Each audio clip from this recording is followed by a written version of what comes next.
মন্দিরের কাজ খুব শীঘ্রই সম্পন্ন হবে। আমার খুব ইচ্ছে যে মন্দিরের উৎসবের দিন আপনার পুত্রবধূ একটিবারের জন্য যদি মন্দিরে আসেন।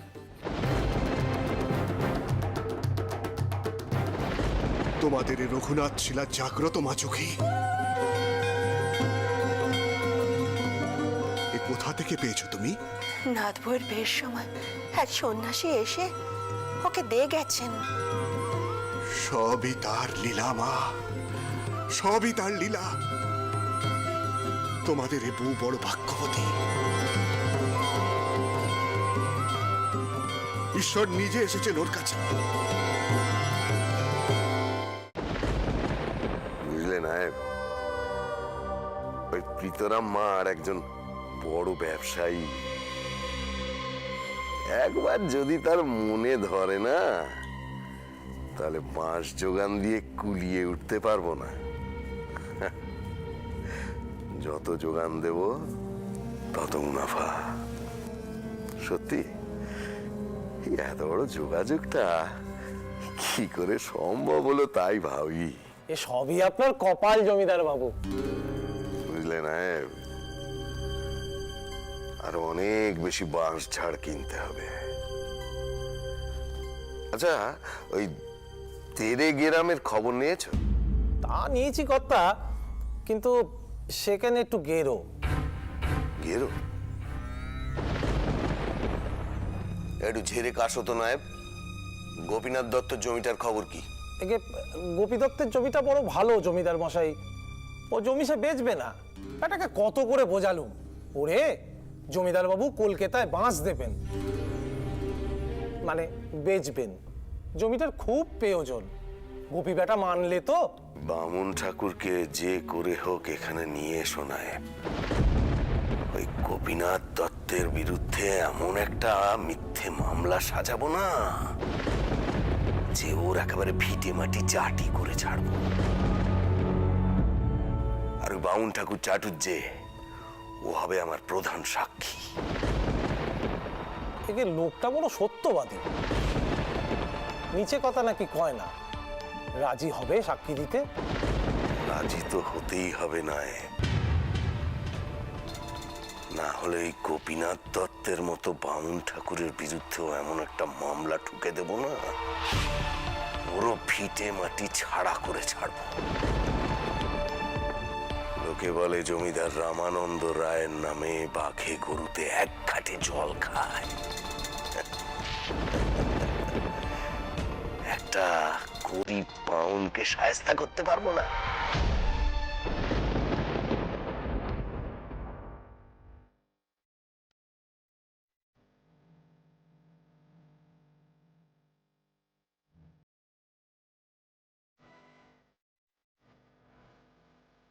তোমাদের এ রঘুনাথ শিলা জাগ্রত মা চোখে, এ কোথা থেকে পেয়েছো তুমি? নাথ বউয়ের বিয়ের সময় এক সন্ন্যাসী এসে ওকে দিয়ে গেছেন।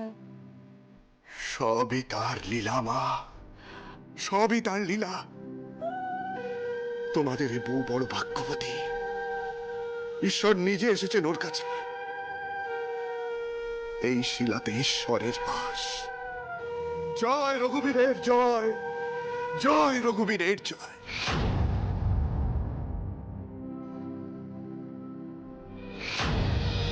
আমি তো তোমার কাছেই এসে থাকবো গো, তাই তোমাকে একবার দেখা দিয়ে গেলাম।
আছে, এতে না বোঝার কি আছে? এও করো, আমার ওই এক কথা, নইলে এ বিয়ে হবে না। দেখেছো দেখেছো চাটুর্যে কিভাবে একবার কথা বলছে দেখো, এর ফল কিন্তু ভালো হবে না গোপী। আচ্ছা তোমরা যদি ঝগড়াই করবে তাহলে আমাকে সালিশি করতে ডাকলে কেন? হ্যাঁ, তো কি হয়েছে খুলে বলো দেখি একবার। দেখেন চাটুর্য ঠাকুর, আপনি হলেন গিয়ে সৎ বামুন। এই গ্রামের প্রত্যেকে আমরা আপনাকে ভক্তি শ্রদ্ধা করি।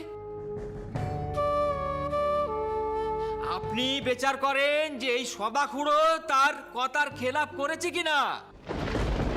আমি জেনারে স্পষ্ট বলেছিলাম যে 5 কোটি মূল্যের কমে আমি আমার মেয়ের বিয়ে দেবনি। আমিও বলেছিলাম যে 3 কোটির বেশি আমি দেবনি। আজ বাদে কাল বে এখন কিনা ওই কোটির জন্য বে ভেঙে দিতে চাইছে। কুড়ি দিয়ে মেয়ে কেনা বেচার নিয়ম এবার বন্ধ করো তো বাপু। বিয়ে হলো দুটি পরিবারের মধ্যে সম্পর্ক তৈরি করা। এই সম্পর্কের মধ্যে বা পণ আনছো কিসের জন্য তোমরা? আর তাছাড়া আমার কোনো কথাই যখন তোমরা মানোনি শোনোনি, তখন আমাকে তোমাদের ঝগড়া সালিশি করার জন্য ডেকেছো কিসের জন্য? হ্যাঁ, আমি বাপু এর মধ্যে নেই বলে দিল। ও দা ঠাকুর, ও দা ঠাকুর, আরে করেন কি? আরে আপনি হলেন কি এই দেড়ে গ্রামের মাতা ক্ষুদিরাম চাটুর্যে। আমরা কত মাননি করি আপনাকে। আপনি দায়রে থেকে আমার মেয়ের বিয়ে দেবেন, দায়রে থেকে মেয়ের বিয়ে দেবেন, তবেই না আমার মেয়েটা সুখী হবে। অখুড়ো, বুঝলে, এমনি তোমার ঘরে মেয়ে বিয়ে দেবো, এমনি দেবো। আর কানা করি চাই নে গো, বুঝলে?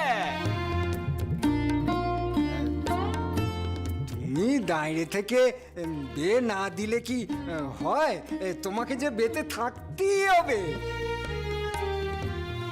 রঘুবীর তোমাদের সম্পর্ককে মজবুত করুন। দেখো খুড়ো, তোমরা কুটুম হবে, সুখ দুঃখের সাথী হবে। এর মধ্যে দয়া করে আর বেচা কেনে এনো না গো, এতে সম্পর্কের ভালো হয় না, বুঝেছো? ঠিক কথা, ঠিক কথা, একদম ঠিক কথা। যাই হোক, আজ তাহলে আসি, বড্ড দেরি হয়ে গেল গো। আজ আর জমিদার বাড়ি যাওয়া হবে না। কি জানি বাবা, না গেলে জমিদার বাবু যে আবার কি ভাববেন। ও বাবা, আপনি জমিদার রামানন্দ রায়ের কাছে যাচ্ছেন নাকি ঠাকুর? ভয়ানক লোক সে। আমার পশ্চিম মাঠে জমি কান জাল কাগজ করে নিতে চেয়েছিল, আমি রাজি হইনি টিপটাপ দিতে। সাবধান গোপী, জমিদার রামানন্দ রায় কিন্তু মিছে মামলা করার ওস্তাদ। ও চাটুর্যে, তুমি বরং ওই 7 বেড়ে জমিদার বাড়ি থেকে ঘুরেই এসো, জমিদার বাবুরে চটিও নি। তা বলছো যখন, তখন একবার ঘুরেই আসি। তবে গোপী একটা কাজ করো, আমার বাড়িতে একটু খবর করে দাও আমি ওখানে গেছি বলে। এগে এ নিয়ে আপনি কিচ্ছু ভাববেন না ঠাকুর, কিচ্ছু ভাববেন না, আমি খবর ঠিক পৌঁছে দেব। হ্যাঁ, তবে কিন্তু সাবধানে যাবি। হ্যাঁ, কারণ ওই রোদের তাপ কিন্তু খুব। চিন্তা করবেন নে, চিন্তা করবেন নে, আমার মাথার উপর স্বয়ং রঘুবীর আছে গো। আসি। আপনি কি শুনেছেন বাবা মশাই? রামমোহন রায় সম্প্রতি একটা লেখা লিখেছেন, সেখানে তিনি সরাসরি পৌত্তলিকতাকে আক্রমণ করেছেন। হ্যাঁ, এর আগেও তো তিনি ধর্মবিরোধী নানা রকম কথাবার্তা বলেছিলেন, সেই জন্য তো লোকে তাকে কালা পাহাড় বলে। এবারে তিনি কোমর বেঁধে নেমেছেন বিগ্রহ পুজো বন্ধ করার জন্য। ওদিকে চন্দ্র ফেরার সময় হচ্ছে,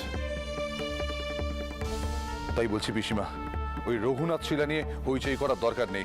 চন্দ্র এলে শুধু শুধু এই নিয়ে অশান্তি বাঁধাবে। তুই থাম পিতরা। চন্দরের এই নাস্তিক কথাবার্তা বন্ধ করতে হবে।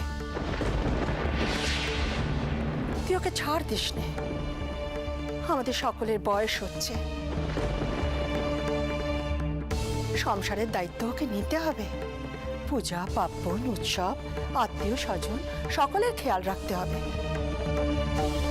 আর তাছাড়া আজ গুরুদেব স্পষ্ট বলেছেন ওই শিলায় রঘুনাথ স্বয়ং বাস করেন।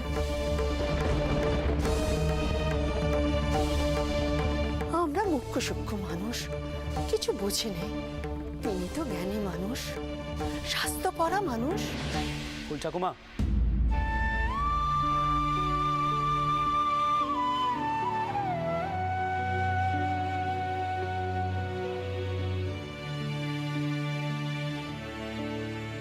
শাস্ত্র পাঠ করলেই মানুষ জ্ঞানী হয়ে যায় না। তাছাড়া সব জেনে শুনেও বহু মানুষকে ভুল বোঝানো হয়। আরে চন্দর, তুমি এসে গেছো। যাক, আজ খুব শুভ দিনে এসেছো তুমি। আজকে বাড়িতে জনার্দন আর রঘুবীরের পুজো। যাও যাও বাবা, যাও ঠাকুর ঘরে গিয়ে প্রণাম করো, যাও। হ্যাঁ যাও, গিয়ে গুরুদেবের আশীর্বাদ নাও। বংশে পুত্র সন্তান আসুক। বলে এত বড় সম্পত্তির দায়িত্ব নেবে কে? বাবা মশাই, আশীর্বাদ যদি নিতেই হয় তাহলে আপনাদের কাছ থেকেই নেব। আপনি আছেন, দাদা মশাই আছেন, ফুল ঠাকুমা আছেন, আপনাদেরকে প্রণাম করেই আশীর্বাদ নেব। কল্যাণ হোক বাবা, কল্যাণ হোক। থাক থাক বাবা, মঙ্গল হোক বাবা, মঙ্গল হোক।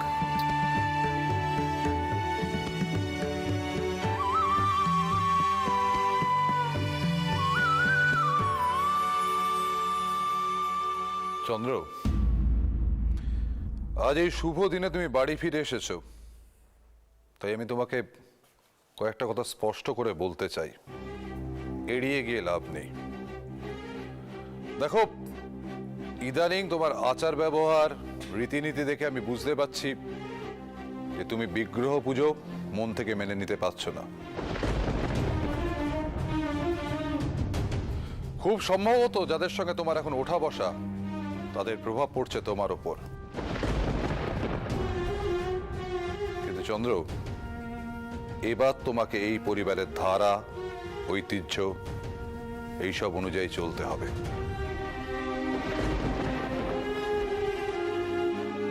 আমাদের বয়স হচ্ছে, কর্মক্ষমতা কমে আসছে, আর তুমি আমার একমাত্র উত্তরাধিকারী।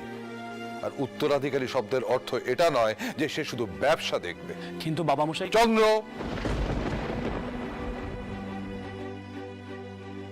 এখন আমি কথা বলছি, তোমার কথা বলার প্রয়োজন নেই।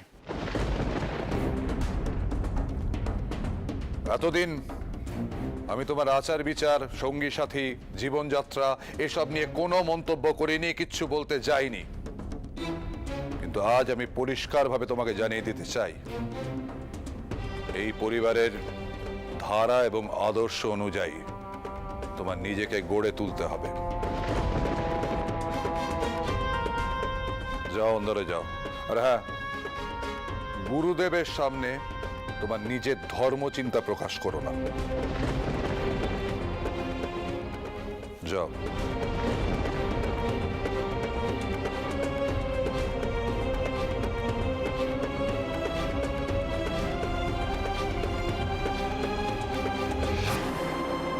তুই ঠিক কথা কয়েছিস পিতরাম। ছেলে যদি দিশে হারায়, বাপকে তো শাসন করতে হবেই।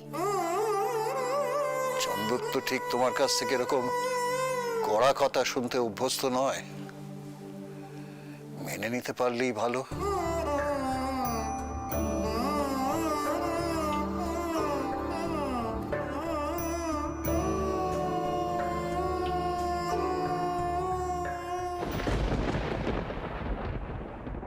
কি তুমি আবার কোথায় চলে গেলে? এখানেই তো ছিলে। কি হলো কি? আশ্চর্য ছিলে তো বাপু। রোজ আসো, আবার কথার ফাঁকেই চলে যাও। কি হলো কি? কোথায় গেলে? আচ্ছা, আমি তোমায় কি বলে ডাকি? আমি তো তোমার নামও জানি না। হ্যাঁ, আমি বরং তোমাকে রঘুবীর বলেই ডাকবো।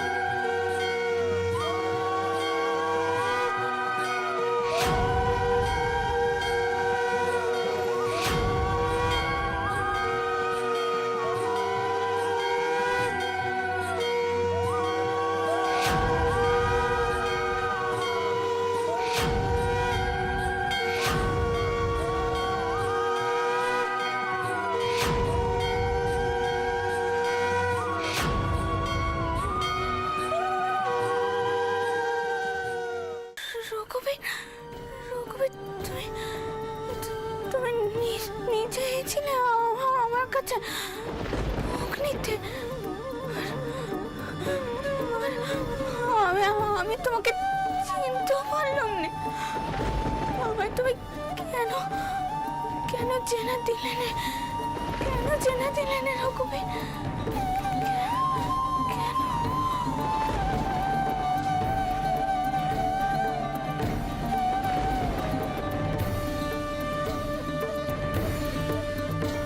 রানী, রানী, রানী, এই দেখো আমি রাজচন্দ্র। কি হচ্ছে তোমার? মাথা ঘোরাচ্ছে? পায়েস পড়ে গেল? উপোস থাকে বলেই এমনটি ঘটেছে। আপনি? হ্যাঁ আমি। কি হয়েছে তোমার বলো তো? তোমাকে কতবার বলেছি এভাবে দিনের পর দিন উপোস থাকবে না। এভাবে নিজে উপোস থেকে ঠাকুর দেবতাকে খাওয়াতে হবে না। আরে বাবা, আমি এখন ঠিক আছি। আপনি আপনি কখন এলেন মহল থেকে? আমাকে তো কেউ খবর দেননি। আর আর সে কোথায়? কে? কাকে খুঁজছো? রঘুবীর, এখানে তো দেখলুম। সে বারবার আসে আর এসেই চলে যায়। আমি কেন তাকে আটকে রাখতে পারছি না? কেন আটকে রাখতে পারছি না?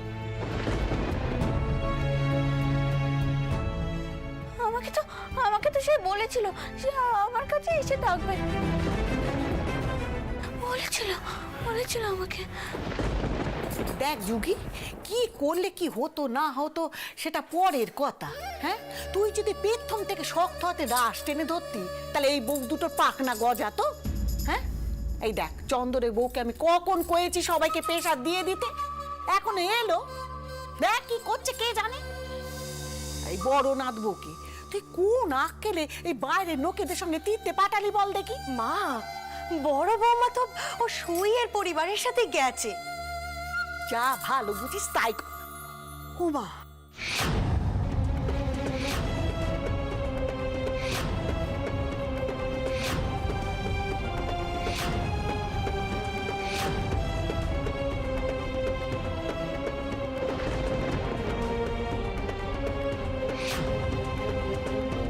কি কাণ্ডি! এই যে রঘুনাথের পেশাদ বললো কি করে? সর্বনাশ! তাই তো, এই তো রঘুবীরের পেশা। ছোট বৌমা, এমন অঘটনটা ঘটলো কি করে এখানে? কি করে হলো বলো? কি করে আবার ঘটবে? রানীর হাত থেকে পায়েসের বাটিটা পড়ে গেছে।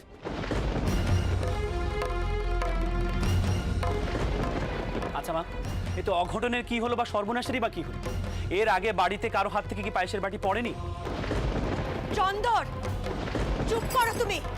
এ শুধুমাত্র পায়েস নয়, এ হলো রঘুনাথের পেশাদ। ছোট বৌমা, তাড়াতাড়ি যাও মা। ঠাউর ঘর থেকে একখানা কাপড় এনে তাড়াতাড়ি পেশাদখানা মুছে যাও। এ পেশাদ যেন কারোর পায় না ট্যাঁকে। জয় রঘুনাথ, জয় রঘুনাথ। মা, এই পায়েস কি করে প্রসাদ হয়ে গেল? আচ্ছা, তোমাদের রঘুনাথের শিলায় কি হাত গজিয়েছে? তিনি নিজে হাতে করে পায়েস খেয়েছেন।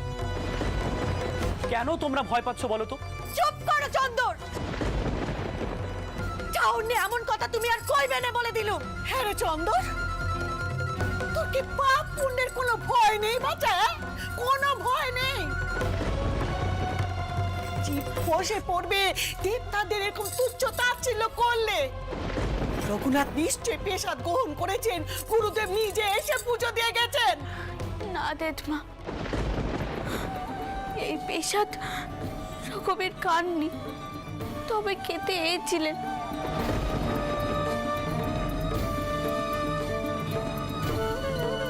আমি তেনাকে দিতে পারলাম না। তেনাকে চিনতেই যে তিনি আমার কাছ থেকে চলে গেলেন।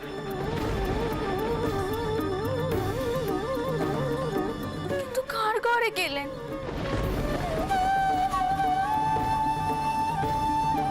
কারোর হয়তো আমার চেয়ে অনেক বেশি ভক্তি চেতা, তিনি হয়তো তার ঘরেই চলে গেলেন।